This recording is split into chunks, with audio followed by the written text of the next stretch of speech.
Sean bienvenidos todos a la Escuela Diocesana de Oración, en su versión ya en la número 115, esta Escuela Diocesana de Oración, que cada sábado y domingo nos imparte nuestro arzobispo don Francisco Cerro Chávez.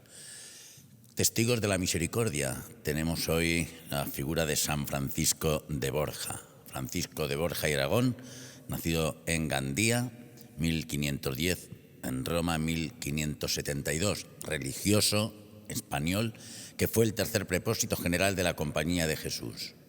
Marqués de Lombay y cuarto duque de Gandía. Francisco de Borja, además, fue nombrado virrey de Cataluña, cargo que ejerció entre los años 1539 al 43. Durante su mandato fortaleció a Cataluña contra la piratería, el bandolerismo y la amenaza francesa. En 1539, al trasladar de Toledo a Granada el cadáver de la emperatriz Isabel de Portugal, esposa del emperador Carlos V, Francisco de Borja quedó tan conmovido que decidió dejar la corte y abrazar la vida religiosa tan pronto como tuviese la ocasión. A ese momento corresponde esa célebre frase que se le atribuye: «Nunca más servir al Señor que se me pueda morir». En 1546, tras fallecimiento de su esposa Leonor de Castro, con quien había tenido 8 hijos, Francisco de Borja dejó sus posesiones a su hijo primogénito e ingresa en la Compañía de Jesús, a pesar de sus antiguas tendencias monásticas.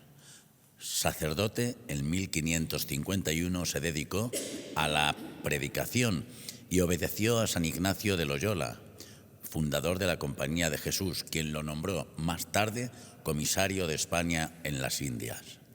En 1565 sucedió a Diego Laínez como tercer general de la Compañía y reorganizó sus métodos de enseñanza y propagó sus misiones.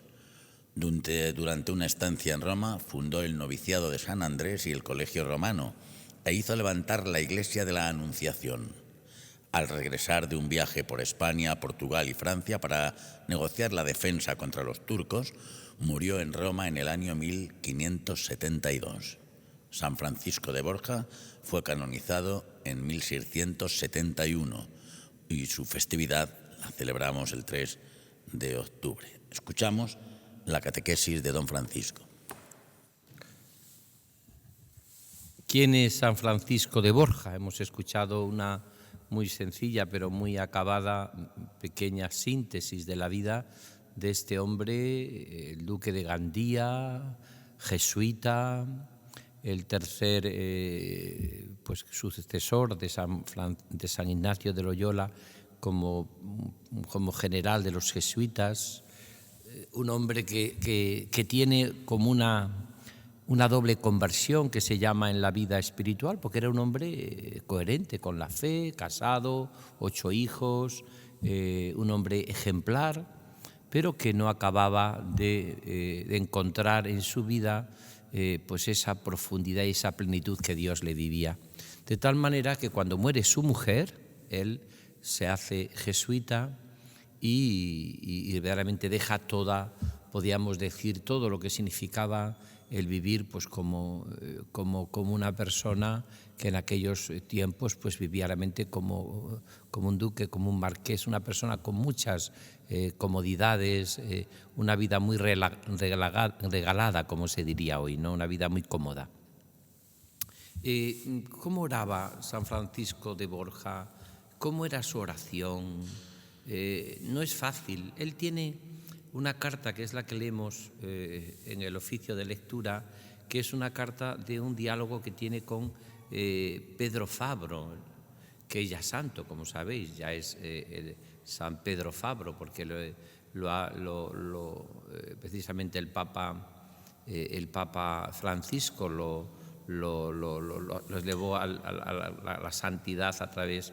Él había sido siempre el Beato Fabro de los primeros de la Compañía de Jesús, pero ya es santo. Y tiene una carta que le dirige San Francisco de Borja a Fabro, que es muy interesante.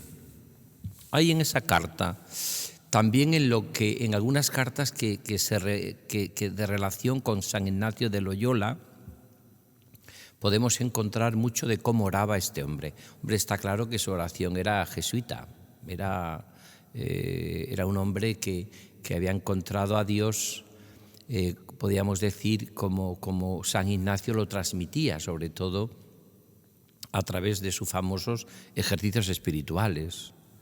Entonces, pero ¿cómo podíamos hacer? Voy a empezar diciendo cómo oraba San Francisco de Borja. Voy a comenzar como ha explicado muy bien en la explicación el delegado episcopal de espiritualidad. Él tiene una conversión segunda.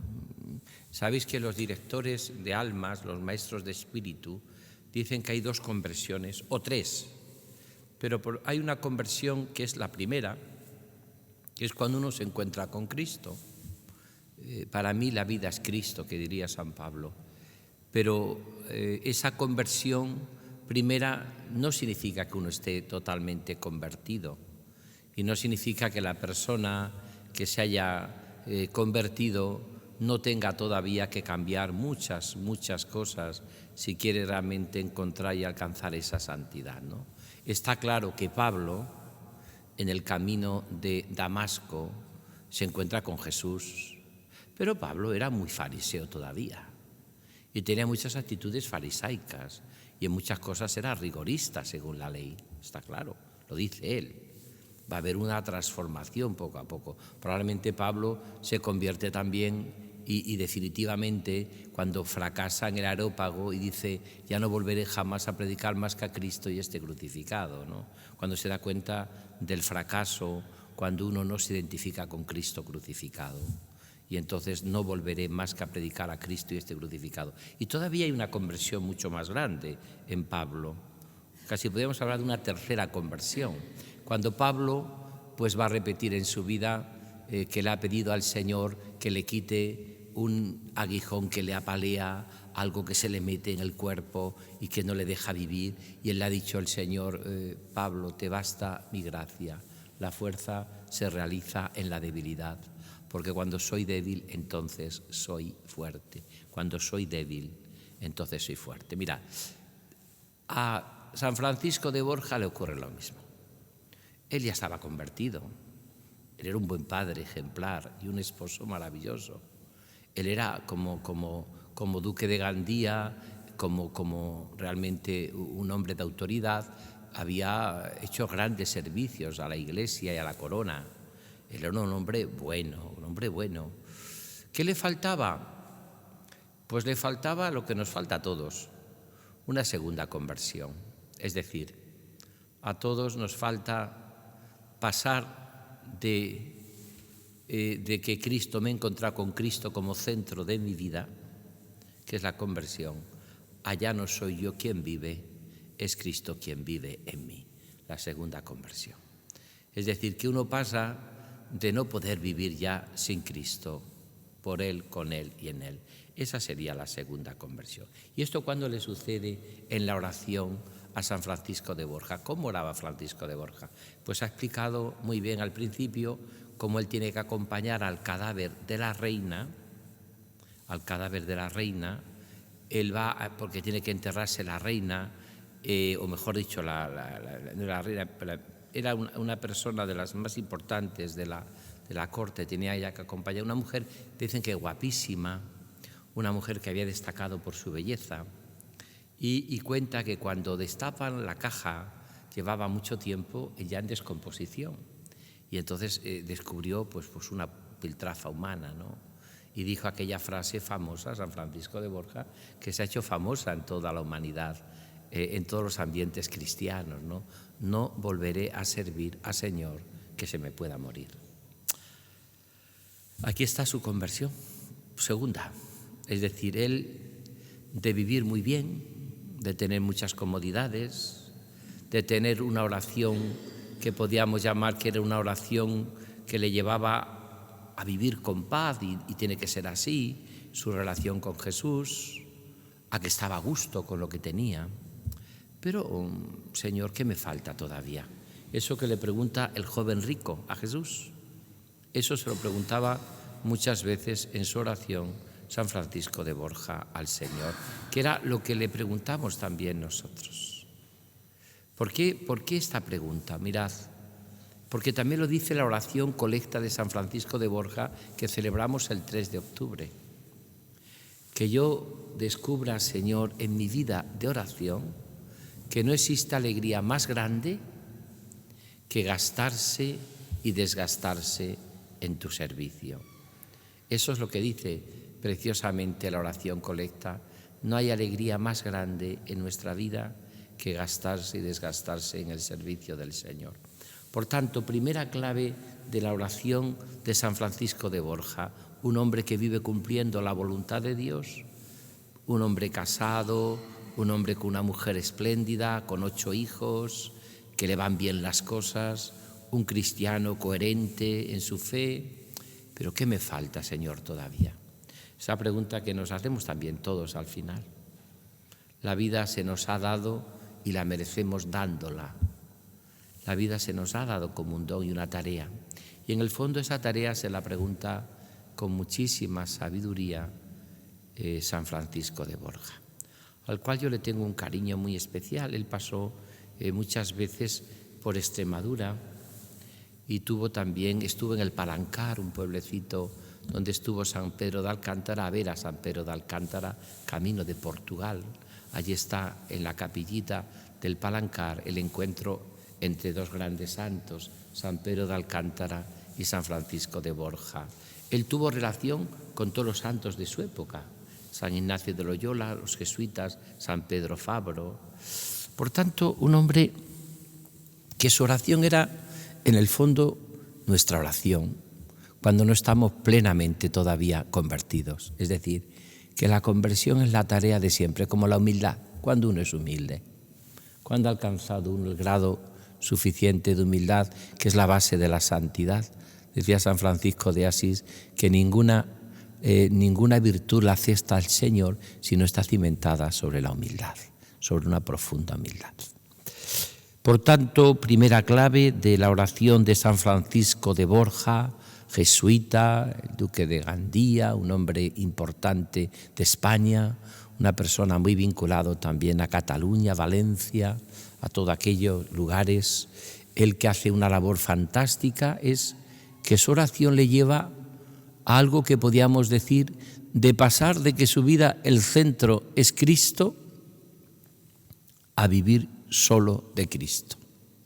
Y aquí tendríamos cada uno de nosotros delante de Jesús, presente en la Eucaristía, teniendo siempre que tenemos este año como maestros de oración sacerdotes que hemos elegido en este año dedicado a los sacerdotes testigos de la misericordia divina. Tenemos este icono, este cuadro bellísimo pintado por una pintora nuestra toledana, en el cual está San Pedro y está Jesús en el lago Tiberíades. Tú, Señor, lo sabes todo, tú sabes que te amo. En el fondo, eso sería la clave de una oración de conversión plena. Señor, tú lo sabes todo, tú sabes que te amo. En el fondo, nuestra vida sacerdotal, nuestra vida de deseo de santidad, debe pasar de una vida, podríamos decir, a veces cómoda, que todo nos sale bien, que todos tenemos muchas cosas, que un poco, podríamos decir, entre comillas, por amor a Jesucristo, pues a decir un poco, salir de tantas comodidades. Sé de quién me he fiado y estoy persuadido de que el Señor llevará a buen término la obra que empezó en mí. Yo, cuando he meditado muchas veces el encuentro de Jesús con el joven rico, yo me he preguntado muchas veces, ¿qué le falta al joven rico? ¿Por qué su patria va a ser la tristeza? Dice que se alejó triste de Jesús, porque no le dio todo lo que le pedía al Señor. Vende todo y sígueme, dar a los pobres, sígueme. ¿Por qué en el fondo del corazón de todo ser humano alberga una tristeza cuando le damos todo a Jesucristo? ¿Cuál es la característica de que esta segunda conversión no se ha dado, como no se dio en el joven rico? Porque el joven rico era muy religioso. Se pone hasta de rodillas delante de Jesús. Es un hombre, tiene a su manera una presencia. ¿Cuál es lo que le falta? ¿Qué me falta todavía? Dar un salto. Que ese salto sí lo da. San San Francisco de Borja en su oración. Sí lo da. Es verdad que cuando se dan las condiciones, se muere su mujer, él ya tiene situado a sus hijos y él, viudo, se entrega a la compañía de Jesús, tanto que va a ser de los hombres de total y absoluta confianza de San Ignacio de Loyola. Y va a ser el tercer general de los jesuitas. Y va a hacer una labor fantástica. Y va a consolidar en muchos momentos la compañía de Jesús. Un hombre que podía decir que estaba instalado en el dólar, es decir, una persona que no tenía ninguna necesidad. Incluso hasta religiosamente no es que le cambió su vida, pero era un hombre podríamos decir, de comunión diaria. No penséis que San Francisco de Borja era un hombre que llega a hacerse jesuita y esa conversión se da desde una situación de pecado, ¿no es así? Se da desde una situación que él vive, que le pregunta eso que le preguntamos a veces todos a Jesús y que está en el Evangelio. Le pregunta también el joven rico: Señor, ¿qué me falta todavía? ¿Qué es lo que le preguntamos también nosotros en nuestra oración diaria al Señor? ¿Qué me falta todavía, Señor, para dártelo todo? Para dártelo todo. Y le decimos al Señor en nuestra oración: si me guste o no me guste, dentro de muy poquito, cuando termine mi vida, ¿volverá todo a ti? ¿Por qué no dártelo ya todo ahora? No solo esperar el momento de la muerte, que me guste o no me guste, va a ser todo tuyo, va a volver todo a ti. Que esto no significa, ni mucho ni menos, que todos nos hagamos como San Francisco de Borja jesuita, ni siquiera religiosos. Porque en este caso era porque Dios le llamaba a eso y porque su vocación pasaba cuando él se queda libre en un entregar la vida al Señor. Pero la inmensa mayoría no tiene su vocación de conversión segunda, no es esto, pero sí ser generosos con el Señor, ¿no? ¿Cuántas veces le negamos a Jesús, al Señor, ¿no? ¿Cuántas cosas podemos hacer a la hora del trato con el Señor, unido a Él? Podemos ser más generosos en mi vida de oración, en la Eucaristía, en mi vida apostólica, comprometerme más en la parroquia, quizás en ese grupo de Cáritas o en ese grupo de catequistas y hacer esa labor, o potenciar un grupo de oración, o en el tiempo que estamos viviendo, dedicarme a evangelizar cuando hay otros que no paran para hacer el mal, ¿por qué nosotros no luchar por hacer el bien, ¿no? Y llevar a Jesús a la humanidad? En el fondo, todo esto es un poco lo que vive la primera clave de la oración de San Francisco de Borja. Segundo, San Francisco de Borja, lo que yo he meditado y reflexionado sobre él, porque os he dicho muchas veces que mi espiritualidad y mi vivencia del Señor está muy vinculado siempre a los jesuitas. Yo nunca lo he disimulado. Desde mi primer director espiritual por tierras cacereñas, el padre Sevilla, hasta otros muchos grandes jesuitas que me han acompañado en mi vida. Pues para mí la relación ha sido siempre muy, muy fuerte con los jesuitas, ¿no? Con la Compañía de Jesús. Incluso mis estudios los estudié en Roma, en la Gregoriana, y tuve como mis grandes maestros de profesores fueron los jesuitas, ¿no? Entonces, ¿qué sería la segunda clave? Mirad, es una espiritualidad, una oración y una espiritualidad la que tiene San Francisco de Borja, de una oración muy como ignaciana, como no podía ser otra. Ya, no podía ser otra, pero él oraba como enseña a orar, podríamos decir, Ignacio de Loyola. Incluso, por ejemplo, en algún momento él se ve que al principio de su vida espiritual, como le pasa a muchos santos, es muy penitente, muy penitente. Y entonces San Francisco de Borja tiene una relación epistolar con San Ignacio de Loyola y le dice a San Ignacio de Loyola que mitigue un poco sus penitencias. Y que incluso con mucha gracia dice que tome algún poco de vino en las comidas y que en cierta manera pues sea menos penitente. Pero fijaros que es muy típico de toda la espiritualidad que tienen los jesuitas. Le va a decir que sea menos penitente, pero no que sea menos abnegado. Porque la clave de la abnegación en el santo cada vez se va dando más. Cada vez un santo es más abnegado. Cada vez su oración es... ¿Qué significa la abnegación? Pues la abnegación significa quien quiera seguirme, que se niegue a sí mismo, cargue su cruz y me siga. Eso es la abnegación, negarse a uno mismo, no vivir para uno mismo, ¿no? La abnegación en el fondo es ser de Dios, no ser de uno mismo y ser para los demás. Eso sería la abnegación. Entonces es curioso porque en esa carta epistolar que tiene San Francisco de Borja le va a decir: mitiga un poco tus penitencias, que ya llevan muchos años, pero no mitigues tu abnegación. El santo siempre es el hombre o la mujer que vive su oración cada vez más para ser del Señor, y no ser del mundo, y negarse a sí mismo. Eso significa la abnegación, no ser yo el centro. Cuando una persona es muy el centro de todo lo suyo y todo tiene que girar en torno a esa persona y ella es o él es el centro de todo, suele ser señal de que no está mucho el Espíritu del Señor. Cuando una persona sí que es abnegada, por eso hay anécdotas en la vida de San Ignacio de Loyola y de San Francisco de Borja en su oración, cuando a San Francisco de Borja le decían: es una persona muy orante, por lo tanto muy santa, está muchas horas en la capilla. San Ignacio decía con mucha sabiduría: será muy santa si es muy abnegada, si se niega mucho a sí misma. Claro, porque, es decir, en cierta manera, si no está cumpliendo siempre su voluntad, sino la voluntad del Señor.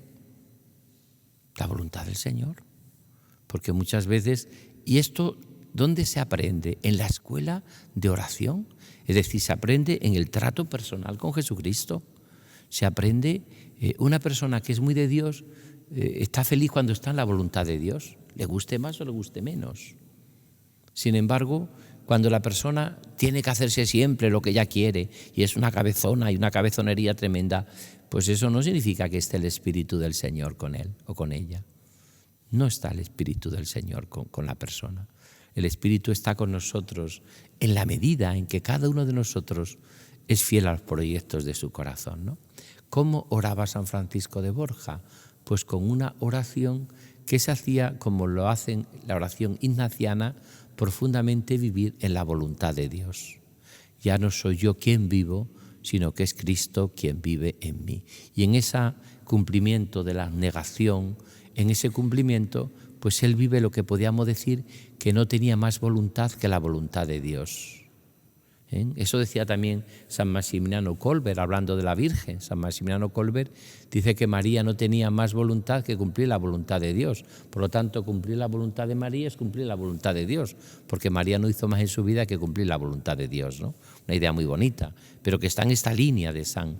Por eso cuando San Ignacio le indica a San Francisco de Borja en su vida de oración, en su vida de piedad, en su vida entregada, pues que mitigue las penitencias, él obedece.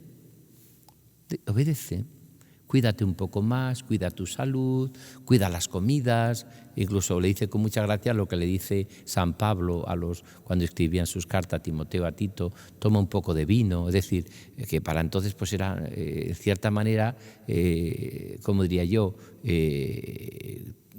procura integrar lo que es en tu vida el trato con el Señor, porque la clave no está solo en esa vida penitencial que ya llevas, ¿no? Sino está en que seas capaz también, por otra parte, de cumplir la voluntad de Dios y que sean los proyectos de su corazón los que subsisten. La oración ignaciana siempre hace mucho hincapié en la oración de San Ignacio, sobre todo en lo que podríamos llamar la composición del lugar, que se aprende en los ejercicios espirituales, y también meterse en la escena. Es decir, San Ignacio, en sus ejercicios espirituales, en las 4 semanas, la primera semana de pecado y misericordia, la segunda semana de ejercicios, que es los misterios de la vida oculta de Jesús, la tercera semana, que es la pasión de Cristo, y la cuarta semana, que es de resurrección, San Ignacio te va metiendo, que eso va a aprenderlo San Francisco de Borja, en los misterios de la vida de Jesús. ¿Y cómo te mete en esos misterios? ¿Cómo te introduce? A través de lo que él llama en la oración la composición del lugar. Te metes en el nacimiento de Cristo, pues te metes en la escena.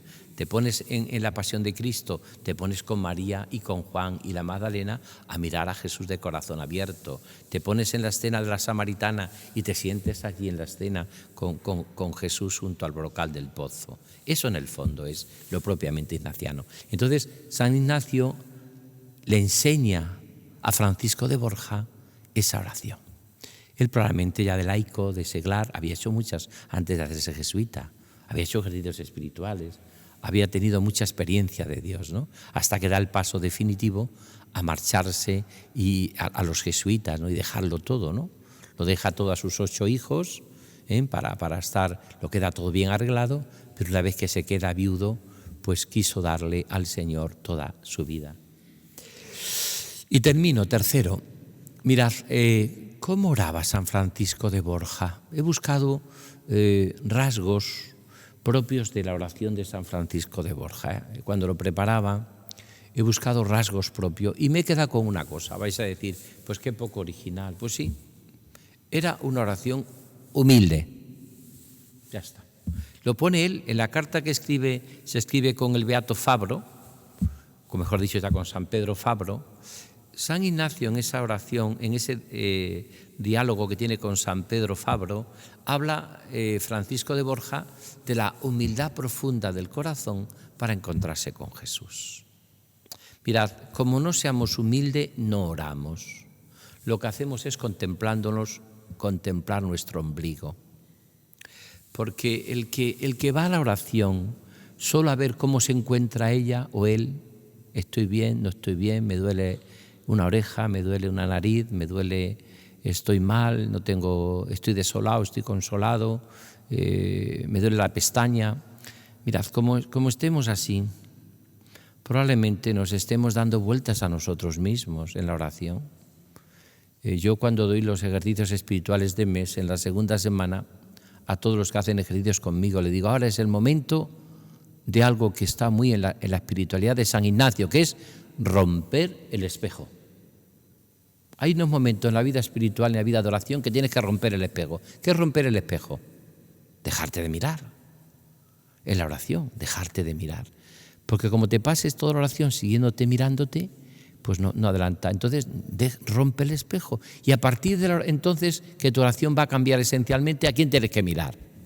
Al Señor, al amor de los amores, al corazón de Cristo. Pero eso no se realiza si no hay una profunda oración humilde. ¿Por qué? Porque entonces te pidas la oración, estoy bien, no estoy bien, me siento mal, ¿para qué orar? No saco fruto, estoy desolado, hoy rezo menos, estoy cansado. Pero si es que tú no tienes que mirarte. Y hay gente que rompe el espejo, pero luego coge un trocito de ese espejo y se sigue mirando, aunque sea con el ojo, con la pestaña. Hay que romper en la oración. En el trato personal con Cristo, eso que decía Santa Teresa de Jesús, cuando Santa Teresa de Jesús tiene el peligro de convertir la oración en un espejo donde se mira a ella, dijo esa frase que es genial. ¿Qué me importa a mí de mí? ¿Qué me importa a mí de mí? Para que yo me pase la oración dándome vueltas al espejo. Y hay gente que convierte la oración en una escena espejil. Y por eso hay mucha gente que no persevera en la oración. Y por eso hay mucha gente que deja la oración. Uno no dejará nunca la oración cuando llegue un momento en que ya rompa el espejo. Al principio de la vida espiritual, al principio de la oración, cuando uno empieza sus primeros momentos y sus primeros pasos orantes, pues uno puede darse muchas vueltas a sí mismo, mirarse el ombligo, mirarse en un espejo, mirarse la oreja, la otra oreja, mirarse cómo lleva el pelo. Pues eso puede ser, porque a veces a uno le interesa mucho su imagen.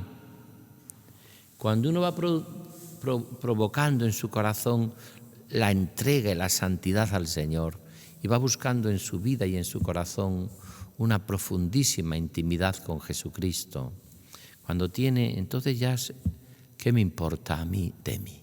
Como decía Teresa de Jesús, estoy con el Señor, que cómo me encuentro y cómo se encuentra Él. Yo me acuerdo una vez que un Carmelo, allí en el locutorio de un Carmelo, le preguntaba a una religiosa que tenía fama de mucha santidad, una carmelita muy santa, le preguntaba, no me acuerdo en qué Carmelo fue, si fue en uno de estos que he dado ejercicios espirituales, y decía la carmelita que yo se lo preguntaba, que cómo me encuentro y cómo importa, ¿qué importa eso? ¿Qué importa eso? ¿Cómo estoy? ¿Qué importa? Lo importante es el Señor y los demás. ¿Qué importa cómo estoy? Bien, pues puedo, pero llega un momento en nuestra vida en que se da en la oración lo que San Francisco de Borja le dice a Pedro Fabro, ¿no? O sea, decir, es esa relación en la cual ya uno pasa por humildad a no mirarse más a sí mismo. Porque mira, si nos pasamos la vida mirándonos a nosotros mismos y dándonos vueltas al ombligo, ¿qué ocurre? Que mis alegrías son mías y mis tristezas son mías. Cuando uno se mete muy a fondo en el corazón del Señor y en la oración, las alegrías mías son suyas y mis tristezas son suyas. Porque es el Señor el centro de mi corazón y de mi oración. Y el Señor, sin darnos cuenta, como decía San Manuel González, con el sol, que te pone un ejemplo, la persona como ustedes que están ahora en la adoración perpetua, en estos momentos, toda persona que ora, el sol te va cambiando la piel sin darte ni cuenta. Llega el verano, llega buen tiempo y dices, pues estoy más morenito, pero si no me he puesto al sol, ni me he dado nada para el sol. No, pero el sol, si tú le dejas y no te pones un paraguas, te acaba cambiando la piel. El trato con el Señor en la oración, la intimidad con Cristo, la vida de oración, el mirarle como Él te mira, que decía Santa Teresa, como dice Francisco de Borja, la profunda oración de quien ora y se queda pobre y desnudo delante del Señor. Pues esa oración, eso te lleva a que cambies sin darte cuenta tu piel y tu corazón, de tal manera que tú llegas a decir, ya no soy yo quien vivo, es Cristo quien vive en mí, que decía San Pablo. Pero eso lo dice también Francisco de Borja, y eso lo dice también Teresa de Jesús, y lo dicen todos los orantes. En el fondo, el hombre o la mujer que se ha quedado seducido en la oración por Jesucristo, llega un momento en el cual se ha dado y se ha producido, casi sin darse cuenta, esa segunda conversión, que es la conversión, podríamos decir, afectiva del corazón, la que más cuesta, porque esa es la que te va identificando totalmente día a día con los sentimientos del corazón de Jesús y te da lugar a un corazón ilimitadamente bueno como el de Jesús. Porque se acercaba toda la gente a Jesús, porque se acercaban a Jesús los pobres, los leprosos, los niños, las prostitutas, porque era un corazón ilimitadamente bueno. No se acercaban así todos a Juan Bautista, que era un grito y voz y ponía caldo a todos los que se acercaban, ¿no? No se acercaban tantos, más bien chirriaban los que se acercaban a él. ¿Quién se acerca a Jesús? Todos, porque en Jesús no encuentran más que la acogida del corazón necesitado de ternura, de amor, de misericordia, ¿no? Por eso nuestra espiritualidad cristiana es la de Jesús, la del Señor, no es la de Juan Bautista, que si quieres se acerca más a los profetas del Antiguo Testamento, que eran sobre todo denuncia. También nosotros tenemos que denunciar con nuestra vida, pero Jesucristo sobre todo anuncio, la buena nueva. No se queda tanto en una denuncia, sino que lo que hace es anunciar a lo que ha venido el Señor a traernos. Y eso es lo que se va convirtiendo poco a poco nuestra vida de oración, como nos refiere preciosamente San Francisco de Borja. Por eso la tercera y última clave y término de su oración era la humildad. Mirad, como no haya una profunda humildad, no avanzaremos en los caminos de la vida de oración. Nos quedaremos siempre con una oración muy protagonista nosotros, muy de sentir como sentir, si sentimos o no sentimos. Muchas veces mirándonos cómo voy yo en la oración, si estoy en la cuarta morada, en la quinta morada, en la octava morada o estoy morado de tanta morada. Que muchas veces nos pasa eso a nosotros, ¿no? Hay gente que está siempre mirándose el ombligo y no sé, me acuerdo cuando estaba en el seminario, pues eso, yo decía a uno, yo no sé si estoy en la octava morada o estoy en la morada del Corral de la Pacheca, no sé dónde estoy, pero me da igual, estoy con el Señor y eso es lo importante en mi vida, estoy con Él. Y el que se fía de Jesucristo, el Señor te va llevando poco a poco por esos caminos. Por eso vamos a mirar con esas tres actitudes que yo creo que son las como oraba San Francisco de Borja. Una oración fruto de esa conversión que es fundamentalmente el que no estaba satisfecho, Señor, ¿qué me falta todavía? ¿Qué me falta todavía? Oraba como oraba el joven rico, ¿qué me falta todavía? Segundo, que vivamos esa relación y esa llamada de la conversión desde el punto de vista como oraba San Ignacio de Loyola en los ejercicios ignacianos, ¿no? Esa llamada fundamentalmente al olvido de sí. ¿Qué me importa a mí de mí? Que decía San Ignacio y que decía Santa Teresa. Y tercero, pues que sea una oración profundamente humilde. El humus es el estiércol. El humus de la humildad es como lo que da fecundidad al terreno.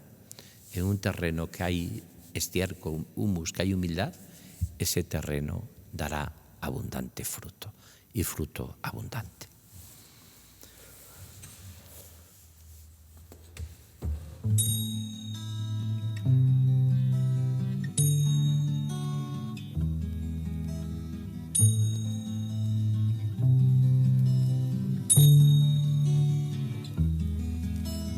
Padre, Padre, Padre, me pongo en tus manos, haz de mí lo que quieras, sea lo que sea, te doy las gracias, lo acepto todo, con tal que tu voluntad se cumpla en mí y en todas tus criaturas.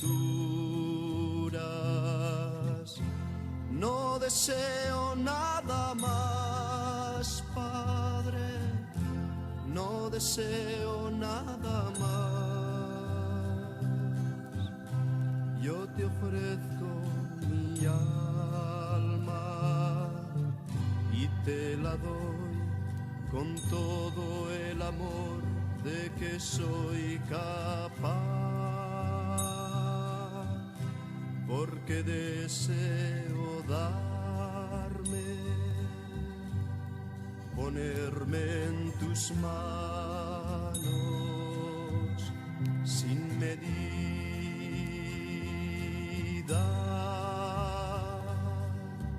con infinita confianza, porque tú eres mi Padre.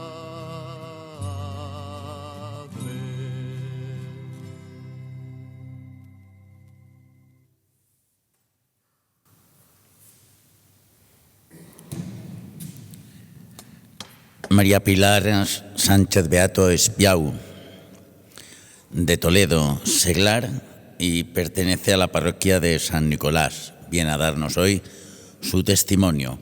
Maestra y licenciada además en Geografía e Historia en la especialidad de Moderna. Ha sido durante 45 años profesora del Colegio Medalla Milagrosa de las Hijas de la Caridad de Toledo.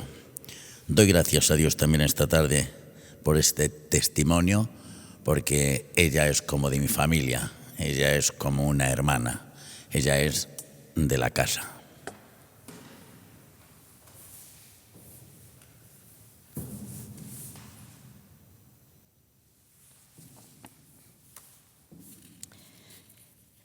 Es un poquito atrevido dar un testimonio delante del Señor Eucaristía, que me conoce tan bien, pero allá vamos a ver qué sale. Bueno, dar un testimonio yo creo que es pararte un poquito a pensar pues todo lo que ha hecho el Señor contigo, desde que pensó en ti antes de nacer, pues hasta el día de hoy. A pesar de tus caídas, alejamientos, resistencias, y constatar la misericordia y la paciencia infinita que ha tenido contigo. Además, dar un testimonio como seglar en este año sacerdotal, pues yo creo que tiene dos puntos muy importantes. El primero, agradecer a Dios el don del bautismo, porque por el bautismo hemos recibido todos el sacerdocio universal. Todos podemos ofrecer por los demás, unidos siempre a Jesucristo. Tuve la suerte de que me bautizaran en San Nicolás un 12 de octubre, Día del Pilar, y por ello doy gracias a Dios. Y en segundo lugar, en este año sacerdotal, pues dar gracias a Dios por el don de los sacerdotes. Dar gracias a Dios porque nosotros en concreto, mi familia, hemos tenido el don de muchos sacerdotes, testigos de su misericordia. Los hemos tenido muy cerca, tanto en momentos de gozo como en las pruebas, como por ejemplo cuando murieron mis padres con 2 meses de diferencia, o cuando murió mi tía Paía, hermanita de Foucault, en un accidente de tráfico en Perú. Entre estos sacerdotes cuento también a nuestro arzobispo, don Francisco, al que conocí en San Nicolás, a Jesús, que como ha dicho, ha sido miembro de mi familia, a don José Rivera, a muchos sacerdotes. He nacido en una familia cristiana, a la que considero mis cimientos, pues mis padres nos acercaron siempre a los sacramentos y cuidaron nuestra educación, pues con todos sus fallos y con sus virtudes. Somos 8 hermanos, como los hijos de San Francisco de Borja. Ahora 7, porque en el 2021 falleció Valle, una de las del medio. Y todos nosotros bautizados en la parroquia de San Nicolás, porque vivíamos en la calle de la Sierpe. Según los planes de Dios, que me conocía bien, mejor que yo, pero que entonces no eran los míos ni de lejos, empecé a trabajar como profesora en el Colegio Medalla Milagrosa de Toledo, con las Hijas de la Caridad, y ellas me propusieron como modelos a San Vicente de Paúl y a Santa Luisa de Marillac y su amor a los pobres. Desde el principio trabajé con mucha ilusión, he sido muy feliz en mi trabajo, creo que he vivido los mejores años de la enseñanza, pero todavía era poco consciente de que era el Señor quien me hacía capaz y además se fiaba de mí. Entonces la cosa empieza a cambiar porque trabajas ya desde el Señor. Me apasiona enseñar historia de la buena. Esta asignatura es apasionante y más cuando el Señor te ilumina que Él es el Señor de la historia y que la historia es la maestra de la vida. Mi especialidad es moderna, precisamente la época de San Francisco de Borja y de tantos otros santos, Santa Teresa, San Ignacio de Loyola, San Juan de la Cruz. En mi vida cristiana nunca he estado sola. Además de la luz de Cristo, he contado con el ánimo y testimonio de mucha gente, seglares y sacerdotes. Mi primer retiro, por los años 70 y muchos, fue un Pentecostés. Acudí animada por mi tía, Angelines Espiau, que ha sido en mi casa un referente cristiano muy importante, y su amiga, Pepita Zamorano. El retiro lo daba el hoy venerable José Rivera. Era la primera vez que yo rezaba laudes y vísperas. A partir de ahí fueron muchos los retiros y ejercicios de verano que hice con él y otros muchos sacerdotes, y hoy formo parte de la Fundación José Rivera, sacerdote que para mí fue un testigo de la misericordia de Dios. Los sacerdotes que nos han rodeado a mi familia me han enseñado el don de la oración como encuentro personal con Cristo, aunque todavía mi oración sigue siendo intermitente. Me falta, como ha dicho don Francisco, la segunda conversión. El poder rezar la liturgia de las horas, el valor inmenso de Cristo en la Eucaristía, el don de poder vivir la Eucaristía diaria. Me han acercado a la vida de los santos, indiscutibles testigos de la misericordia y de la paciencia de Dios conmigo. Mi parroquia de referencia ha sido siempre y es hoy San Nicolás de Bari. En ella vivo mi fe y me sigo formando. Este año estamos estudiando las moradas de Santa Teresa. El párroco actual, don José Luis, mi director espiritual desde el principio, es una gran ayuda en la orientación de mi vida cristiana. Procuro colaborar en lo que Dios me llama, actualmente en la preparación de la liturgia y en la catequesis de confirmación, aunque en el mundo de hoy me resulta un poco complicado entusiasmar a los adolescentes con Cristo. Todos los días pido al Señor que mi vida no sea obstáculo a la acción de su gracia en mí, que no permita que me separe de Él y que nos conceda muchos y santos sacerdotes, porque ellos me han enseñado la urgencia de ser santo.